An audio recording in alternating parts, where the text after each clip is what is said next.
మన యాస వేరే, మన పండుగలు వేరే, మన పద్ధతులు వేరే, మన కట్టు బొట్టు వేరే. మరిగా అసొంటప్పుడు మనకు వేరే రాష్ట్రం ఎందుకు ఉండొద్దు అని తొలుత ఆలోచనలు చేసింది మేధావులు. మన నీళ్లు మనకే, మన నిధులు మనకే, మన కొలువులు మనకే అని అడిగింది మేధావులు. అటెంక ఉద్యమకారులు కూడా మేధావుల అడుగుజాడల్లనే నడిచి పోరాటం చేసిర్రు. అట్లా తెలంగాణ రాష్ట్రం వచ్చింది. అందుకే తెలంగాణ మేధావులను ఈ గడ్డ ఎన్నటికీ మర్చిపోదు. ఇక చూడురి, జయశంకర్ సార్ జయంతి వేడుకలు ఘనంగా నడిచినాయి. మేధావుల ఆరాటం, ఉద్యమకారుల పోరాటం తెలంగాణ రాష్ట్రం అంటుంటారు చాలా మంది. అందుకే ప్రొఫెసర్ జయశంకర్ సార్ అంటే అభిమానం, అంతకు మించిన గౌరవం తెలంగాణ పబ్లిక్కు. ఇక ఎప్పట్లెక్కనే ఈసారి కూడా జయశంకర్ సార్ జయంతి వేడుకలు ఘనంగా చేసుకున్రు. కారు పార్టీ వాళ్ళు తెలంగాణ భవన్లో మీటింగ్ పెట్టుకొని నివాళులు తెలిపిన్రు. వెనకటి ముచ్చట్లన్నీ ఆదిగి చేసుకున్రు. తెలంగాణకు శాశ్వత శత్రువు కాంగ్రెస్ అనే మాట నేనో లేకపోతే ఇంకొకరో చెప్పడం కాదు, జయశంకర్ సార్ నొక్కి వక్కానించేది. ఒక తరం కాదయ్యా, మూడు తరాలను ముంచిండ్రు వీళ్ళు, దుర్మార్గులు వీళ్ళు. పదే పదే పదే పదే మాకు నూరిపోసింది జయశంకర్ గారు. అందుకే వారి ఆశయ సాధన కోసం, తిరిగి తెలంగాణను పట్టాలెక్కించడం కోసం, వారి మానసపుత్రిక అయిన తెలంగాణను మళ్ళీ తిరిగి తెలంగాణ సాధించిన నాయకుడు కేసీఆర్ గారి చేతిలో పెట్టడం కోసం మనందరం కష్టపడడమే జయశంకర్ సార్కు మనం ఇచ్చే నిజమైన నివాళి. ఇక ముచ్చట్ల ముచ్చట సర్కారు వాళ్ళకు చూత గట్టిగానే చూటి పెట్టిండు మాజీ మంత్రి. ముఖ్యమంత్రి 32 నెలలు కాలే, ఎల్లుండితోనో రేపటితోనో 32 నెలలు అవుతుంది. కానీ 13 రోజులకు ఒకసారి ఢిల్లీ పోతాడు, 2-3 రోజులు ఆడు ఉంటాడు. దేహి దేహి దేహి అని ఈరోజు అక్కడ యాచిస్తూ ఉన్నాడు. వాళ్ళకి మరి యాచిస్తున్నాడో వాళ్ళకి ఇచ్చొస్తున్నాడో కానీ మొత్తానికైతే ఢిల్లీ పోవడం, ఢిల్లీ ముందు గులాంగిరి చేసి. జయశంకర్ సార్ కోరుకున్నది ఇదే. ఏమన్నాడు ఆయన? ఢిల్లీకి సామంతులు ఉండొద్దు, స్వతంత్రులు ఉండాలి.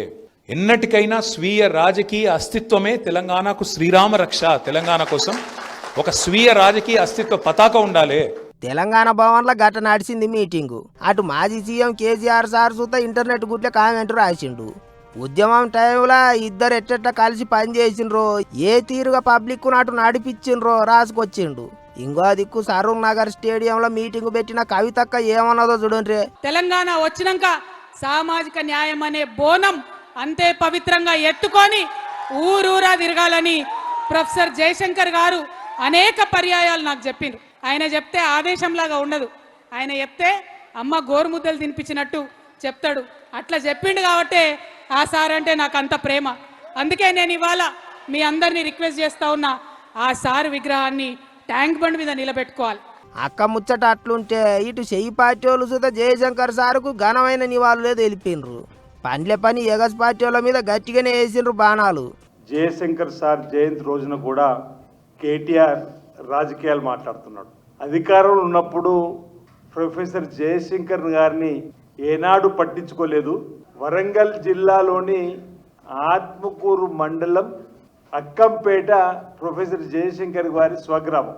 ఆ గ్రామాన్ని రెవెన్యూ గ్రామంగా చేయాలని చెప్పని కోరినటువంటి జయశంకర్ మాటను ఏనాడు పట్టించుకున్న పాపన పోలేరు. 10 ఏళ్ల పరిపాలనలో జీవో నెంబర్ 405 ద్వారా ప్రొఫెసర్ జయశంకర్ గారి స్వగ్రామ ప్రజల కోరిక మేరకు రెవెన్యూ గ్రామంగా కూడా ప్రకటించిన సందర్భాన్ని గుర్తు చేస్తూ జయశంకర్ సారు జయంతికి కూడా పార్టీల నడమ పంచాయతీని అడిచింది. లీడర్ల నడమ మాటల తూటాలు గట్టిగానే పేలినాయి.